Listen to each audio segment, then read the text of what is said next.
Coucou les yoteurs, nous voici de nouveau réunis autour d'un jeu pour éclairer cette semaine. Éclairer, vous avez dit? Eh bien, le tarot qui nous accompagne aujourd'hui est parfait pour cette mission. Beaucoup d'entre vous le savent, on attribue beaucoup de fonctions au tarot, dont l'une d'entre elles serait la transmission du savoir des bâtisseurs de cathédrales sous une forme, je dirais, vulgarisée.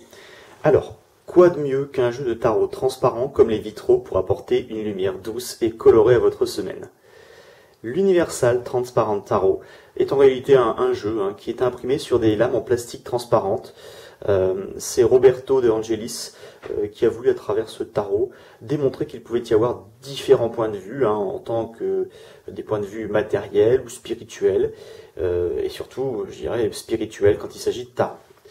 Alors attention quand même, c'est un tarot qui n'est pas à mettre entre toutes les mains tout de suite, parce qu'il demande un peu de travail, pour être utilisable, j'entends bien. Il s'agit en effet de connaître les lames du tarot, bon ça jusque-là pas de mystère, mais il faut aussi maîtriser le fait que les cartes peuvent se superposer et donner un message précis. Pour mieux cadrer ça, en fait, les amis de chez Lo Scarabello ont donc ajouté une carte graphique, en somme un décor, donc vous pouvez la voir, elle est ici. Et je dirais une autre qui fait office de cadran pour l'interprétation, qui est juste ici. D'accord. Donc ça, ce sont les deux cartes qui vont vous permettre, je dirais, d'aller un petit peu plus loin dans l'interprétation. Donc vous l'aurez compris, le principal reproche qu'on pourrait faire à ce jeu, c'est sa complexité. Il y a d'autres jeux transparents qui sont sortis. Celui-là, et je dois l'avouer, n'est pas le plus simple. Mais bon, allez, trêve de blabla. Je vous propose de choisir entre ces lames si pures, pour que je puisse à mon tour vous apporter un éclairage sur cette belle semaine. Comme à chaque fois, pensez à bien vous détendre, isolez-vous. Si vous voulez éventuellement, prenez un petit peu de temps, isolez-vous un petit peu à côté, laissez-vous ensuite guider par votre intuition, laissez-vous guider par votre envie, vis-à-vis d'une lame en particulier. Si elle vous attire, c'est celle-là. Ne vous posez pas trop de questions, laissez-vous tranquille, laissez-vous faire. Allez, je vous laisse comme à chaque fois une minute de calme et de détente pour vous, tout seul, et je vous retrouve juste après. Allez, c'est parti.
Ça y est, c'est bon, vous êtes détendu?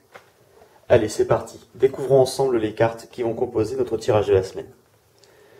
Alors, voilà un petit peu l'idée que ça représente. Donc, en gros, vous imaginez, on a des cartes qui sont comme celle-ci, transparentes, qui vont venir se superposer avec notre décor. Et progressivement, les autres cartes vont venir combler, je dirais, les différents trous suivant les positions. Vous imaginez un peu la complexité. Donc aujourd'hui, je vais vous faire un tirage simple, ne vous inquiétez pas, on va rester très simple. Alors, notre première carte, comme vous avez pu le voir, c'est le diable, la carte numéro 15. Pas de panique, ne partez pas en courant, c'est vrai qu'il est effrayant, ce bonhomme-là. Alors, c'est également un tarot qui s'inspire du Rider, du Rider Waite, donc le tarot, je dirais, américain. Donc cette semaine, c'est l'aspect physique, matériel qui vous réussira. Le diable, même s'il peut faire peur, rien que par l'image, il reste une carte assez positive dans le tarot au fond.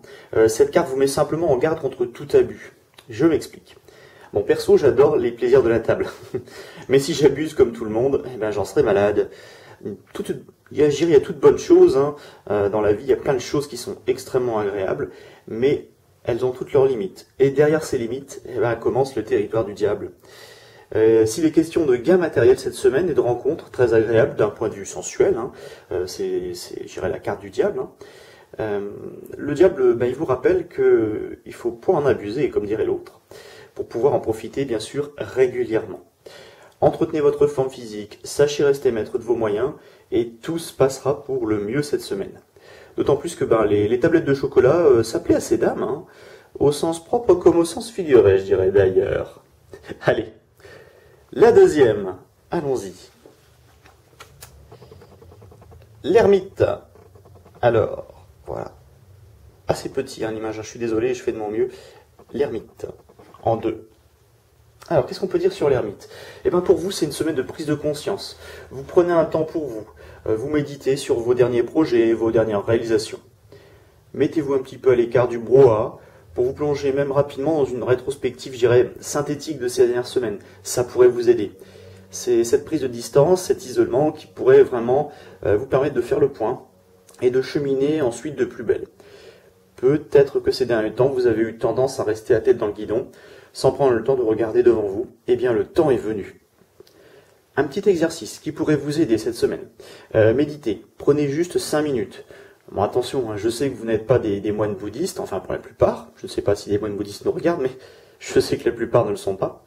Mais pendant 5 minutes, allez, laissez émerger les interrogations restées en suspens et essayez d'y répondre simplement.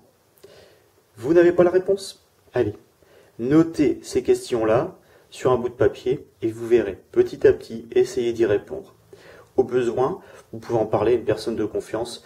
Elle pourra certainement vous aider par la suite à trouver les réponses aux questions qui restent, je dirais, insolvables.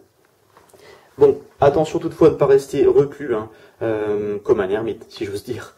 Une fois le point fait, sachez vous entourer de nouveau positivement. Ne restez pas seul indéfiniment, ce serait vraiment dommage. La troisième. Hop là. Alors la troisième, c'est le jugement. C'est la carte numéro 20. Le jugement. Eh bien cette semaine, si vous attendiez un message fort ou un message important, c'est peut-être votre tour. Vos efforts ou vos actions porteront en bien ou en mal. C'est un peu karmique, hein, cette carte-là. Cette semaine, on vous rappelle quelles ont été vos réussites et vos moments un petit peu moins fastes. Il pourrait être aussi question de retour, de réconciliation, voire même de renouveau dans certaines choses. On vous invite à être fidèle à vos partenaires, qu'ils soient professionnels ou affectifs, hein, d'ailleurs. Ayez confiance en eux, même si pour le moment c'est peut-être pas les meilleurs, c'est peut-être pas le top. Ils pourraient, de par leur expérience avec vous, vous apporter un vrai plus.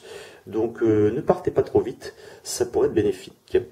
N'oubliez pas que chaque expérience vous apporte aussi du positif. Il suffit d'en tirer la leçon qui convient, hein, pour surpasser, je dirais, des obstacles toujours plus grands. C'est avec cette expérience qu'on va plus loin. La dernière carte, la carte numéro 4. Une carte que j'aime beaucoup. Le monde. Alors le monde, c'est, je dirais, le fait que ce soit complet, que ça soit épanoui. Donc c'est une super carte. Hop là. Alors cette carte-là, elle seule, je dirais, elle pourrait clôturer un peu notre tirage, hein. On a commencé par les plaisirs de la chair, l'isolement pour la réflexion, l'attente de vos messages. On pourrait dire que si vous avez réussi déjà les 3 premiers, eh ben celui-là, ce serait, je dirais, la synthèse. En effet, donc pour ceux qui ont tiré cette carte, il est question d'épanouissement total. Après être passé par des périodes plus ou moins difficiles, des moments de doute, de réflexion, ça y est, vous avez réussi. Pour ceux qui doutaient, vous trouverez la pierre angulaire à votre projet effectif ou professionnel. Vous trouverez la pièce manquante à votre bonheur. Si vous avez un puzzle à compléter, c'est peut-être même cette pièce dont on parle. Non, je plaisante, bien sûr. Alors, je vais quand même mettre un tout petit peu. Attention, célibataire. Le tarot vous laisse libre arbitre. Et oui, si vous restez cloîtré chez vous, pas de rencontre, hein. Oui, les miracles dans le domaine sont assez rares.